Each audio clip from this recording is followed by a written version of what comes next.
Y hemos llegado a la segunda sección de hoy, emociones, y tenemos con nosotros a Nerea Moreno preparada para responder a las preguntas de nuestros oyentes. ¿Qué tal, Nerea? Hola Marta, pues no sé, aquí expectante a ver qué nos traen, ¿no? O sea, a ver qué preguntan nuestros oyentes. Pues con mira, curiosidad.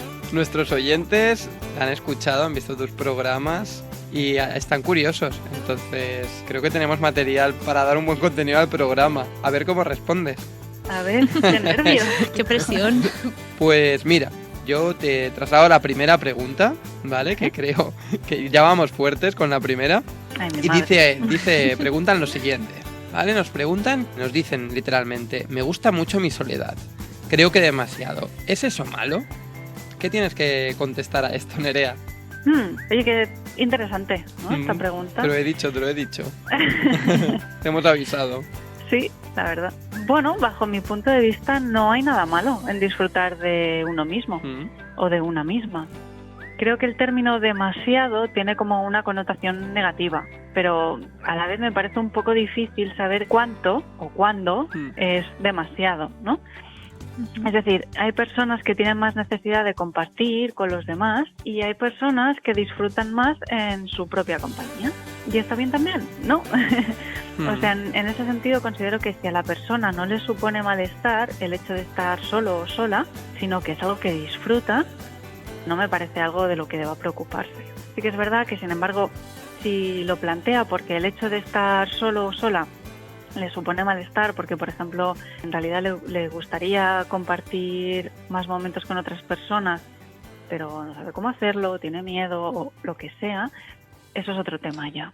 Así que la clave estaría en qué siente esta persona con su soledad, si realmente le produce una sensación desagradable o le gustaría compartir el tiempo con alguien más, o si disfruta de ese tiempo en soledad y es algo positivo para él o ella. Yo opino un poco como decía Nerea, a mí lo que me hace un poco dudar, ¿no?, de esta pregunta es el que él o ella especifica demasiado. Exacto. Entonces creo que ya lo está viendo como algo un tanto negativo. O igual lo hace a nivel social, o sea, a nivel social, Claro. igual él considera que si tuviera muchos amigos o tuviera una vida social súper activa, estaría mejor visto por la sociedad o mejor vista. Sí que es verdad que a veces quizá a nivel social como que se sanciona, ¿no? El hecho de pasar mucho tiempo con uno mismo o una misma se ve como algo negativo. Entonces quizá esté demasiado como siguiendo estos valores sociales más que los que él o ella misma siente, ¿no? Y al final yo creo que realmente lo importante es cómo se siente esa persona. Exacto. La clave al final es escucharse a uno mismo y ver lo que necesita, y si él lo que necesita es tener un poco esta soledad, pues adelante. Pues Nerea, vamos con la segunda pregunta y te avanzo que esta es dificilita, ¿eh? También es viene potente. Fuerte, ¿eh? Vale, vamos, venga. Venga, nos preguntan por Instagram, ¿amamos o solo idealizamos a alguien? ¡Ay, el amor! Sí, Vaya esto también temazo. es un tema fuerte. Sí.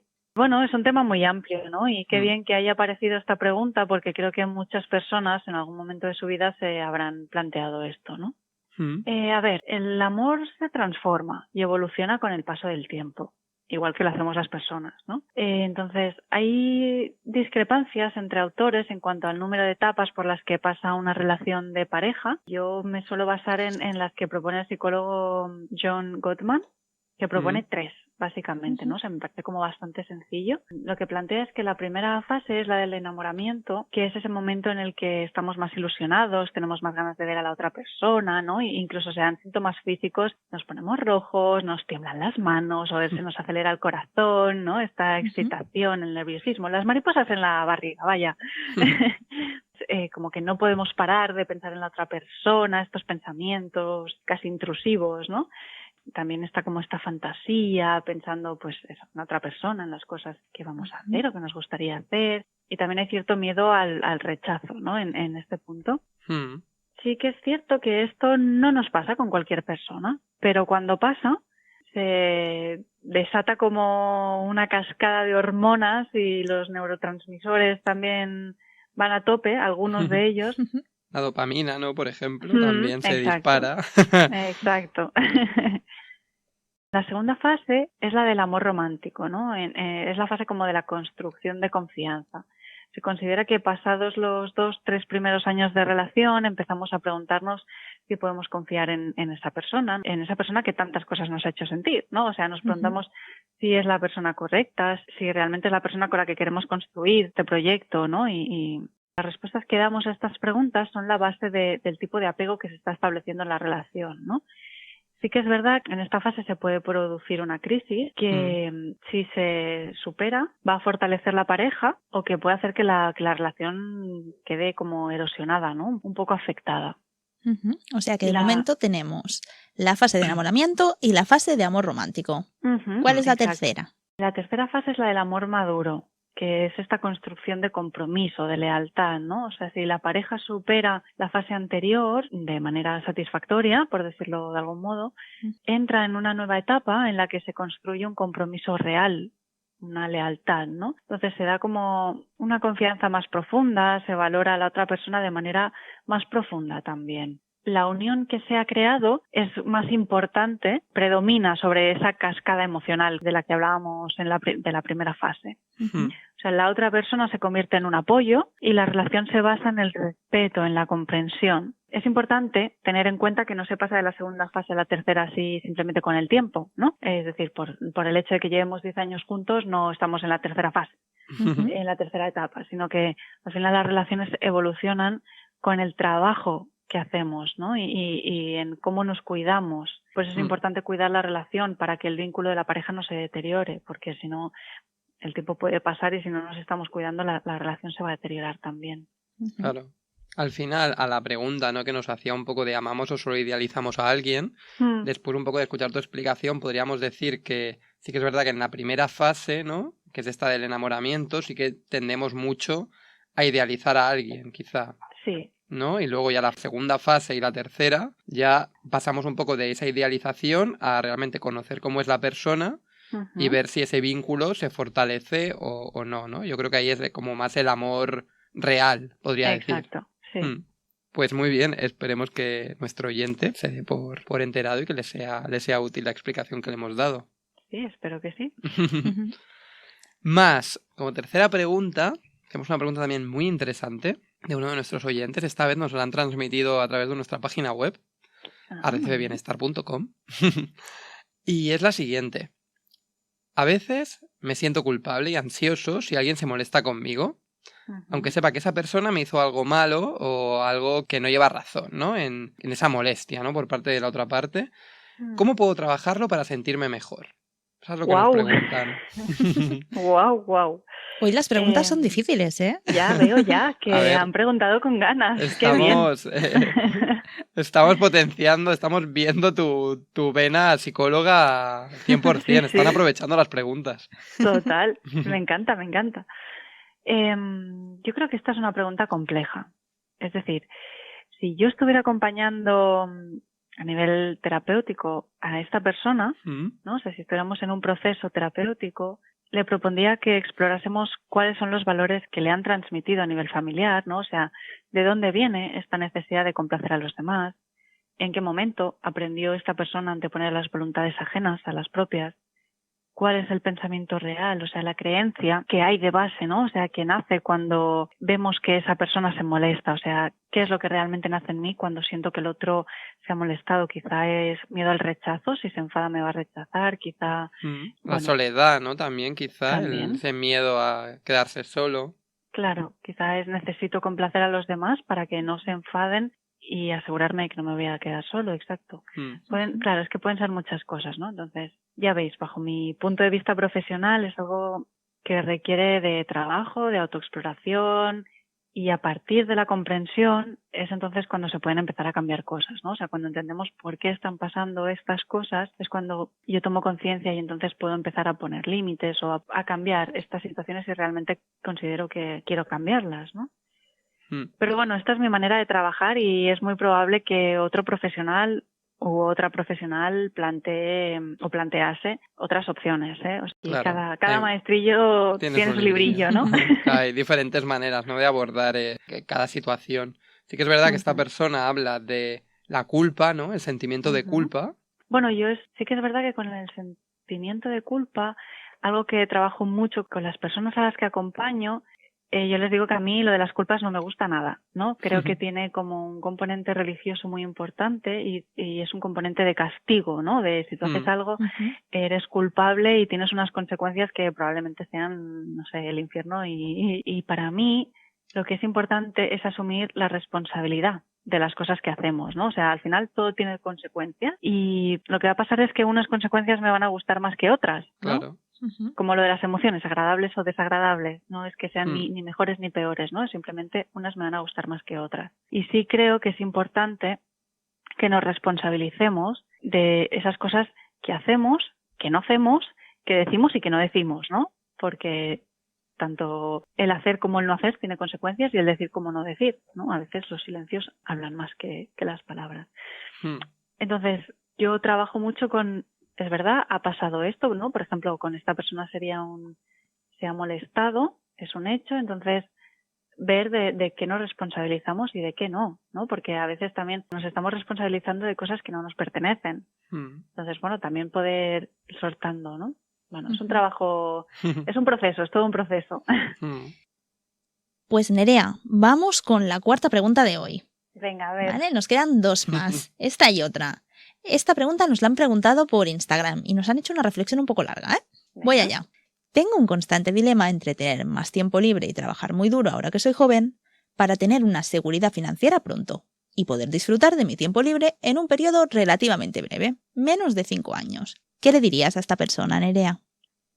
Bueno, yo creo que la situación que plantea esta persona es algo bastante habitual en la sociedad en que vivimos, ¿no? Es decir, estoy segura de que muchas de las personas que nos están escuchando habrán asentido al sentirse identificadas mientras me decíais la pregunta. Entonces, está bien tener objetivos a largo plazo, por supuesto, pero es importante que no nos perdamos en los planes de futuro y que mantengamos los pies en el presente, ¿no? O sea, con esto lo que quiero decir es que es importante encontrar un equilibrio que nos permita sentirnos bien con las decisiones que tomamos. Es decir, en 5 años pueden pasar muchas cosas. Quizá algunas de las que teníamos planteadas y pasarán otras que no hayamos planeado, ¿no? O sea, por eso creo que es importante que podamos estar presentes en el momento en el que estamos viviendo y que escuchemos las necesidades que vamos teniendo en cada momento. Pues yo creo que es una muy buena respuesta, ¿no? Centrarnos un poco en el presente, teniendo claro, ¿no? Que tener estas metas un poco a medio largo plazo, pues también te motiva, ¿no? A seguir haciendo aquello por lo que crees, pero sobre todo el hecho de no dejar de lado el presente, que al final es lo que sí que vamos a vivir, como dices tú, de aquí 5 años y más con las situaciones actuales que también que vemos en el mundo, no sabemos ni lo que va a pasar. O sea, exacto. Pues muy bien. Y para finalizar, tenemos otra pregunta bastante también larga y compleja. Te voy a leer sin más dilación. Venga. ¿Vale? Dice así. Siento miedo de no estar aprovechando mi vida al máximo y dudo que mis deseos sean irresponsables. ¿Cómo puedo poner en orden estos pensamientos y saber qué es lo correcto? El cuerpo me pide una cosa totalmente aventurera, pero por otro lado el miedo asoma y necesito tenerlo todo bajo control para poder seguir avanzando. Y creo que precisamente eso me hace no avanzar. ¿Algún consejo? Me ha gustado esta porque le he visto la relación un poco también con el programa del miedo, ¿no? Ese miedo que a veces puede ser beneficioso, otras veces no. ¿Qué puedes decirle? ¿Qué puedes aconsejar a esta persona? En esta pregunta salen muchas cosas. O sea, voy a ir contestando como por puntos. Por un lado, creo que la única persona que puede decir qué es lo correcto y qué no para uno mismo es uno mismo o una misma, ¿no? Desde fuera suele resultar fácil opinar sobre lo que los demás hacen o hacer conjeturas sobre lo que nosotros haríamos o habríamos hecho en esa situación. Pero en realidad no sabemos cómo habríamos actuado porque cada persona es diferente. Interpreta el mundo en base a sus experiencias y a sus conocimientos. Eso por un lado, ¿no? Por otro lado, voy a hacer hincapié en la importancia de observar nuestros deseos. Es decir, vamos a escuchar qué es eso que estamos deseando, ¿no? Más allá de si luego lo podemos satisfacer o no. Es importante que le demos lugar al deseo y que lo validemos para poder entender de dónde viene y sobre todo para que no acabe camuflado detrás de otras emociones o de otras conductas. Y por último, creo que para poder ordenar los pensamientos es necesario poder definir en qué punto estoy ahora en el presente. Y cuando lo hayamos definido bien, pensar en qué punto nos gustaría estar en el futuro y aquí establecer como un marco temporal, ¿no? En unos años, en unos meses. Y eso también aplica un poco a la pregunta de antes, ¿no? Sí. Que nos decían 5 años. Creo que aquí es importante, bueno, poder tener en cuenta esto también. Y por último, tendremos que pensar en qué necesitamos para ir de donde estoy a donde quiero estar. Este es un ejercicio que planteo a veces en las sesiones de terapia y que se puede hacer dibujando. De hecho, creo que es una forma bonita, ¿no? De hacerlo, o sea, coger una hoja en blanco y hacer un dibujo, el primer dibujo, ¿no? ¿Dónde estoy? En una segunda hoja, representar dónde quiero estar en X tiempo y en la última, representar qué me hace falta para ir de un lugar al otro. Y bueno, como apunte ya rápido en este sentido, recordar, y también en relación a lo que respondíamos antes, ¿no? O sea, la pregunta que respondía antes, recordar que cuando nos establecemos, objetivos, es importante que sean realistas, que sean asumibles, que sean asequibles, para no caer en la frustración, ¿no? En el abandono de estas metas. Y si establecemos objetivos a largo plazo, como decían antes, por ejemplo, 5 años, es importante que los podamos desmenuzar y que nos permitamos también establecer metas a medio plazo y a corto plazo, ¿no? Sobre todo por el tema de no perder la motivación y de sentir que vamos consiguiendo cositas. También en un sentido de control, ¿no? De la situación, de ver si realmente estás asumiendo o estás consiguiendo esos objetivos, o igual si quieres conseguir eso y no lo estás consiguiendo de esta manera, igual tienes que cambiar un poco de dirección.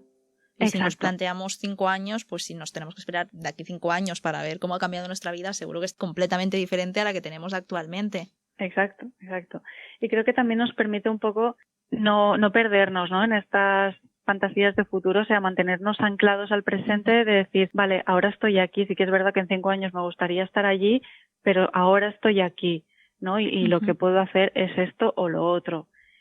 Lo digo más que nada porque la sociedad en la que vivimos tiene mucha tendencia a empujarnos a vivir más en el futuro o en más que vivir en el futuro, en pensar en el futuro, ¿no? Vivimos pensando en qué vamos a hacer luego, qué vamos a cocinar, qué tenemos que comprar, qué tenemos que hacer, todo cosas de futuro, y muchas veces eso nos desancla del presente, ¿no?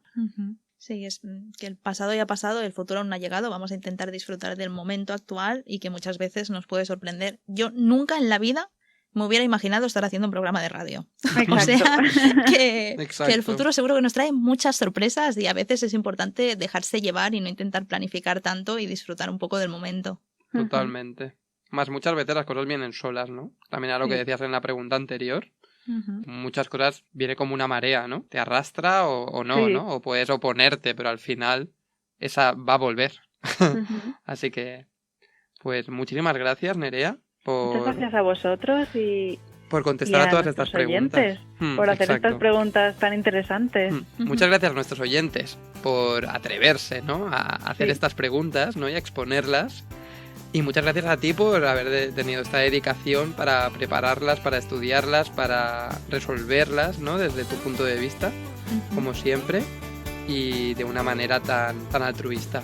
Así que te damos las gracias. Muchas gracias, Nerea, como siempre, y nos vemos en el próximo programa. Hasta la próxima. Hasta la próxima.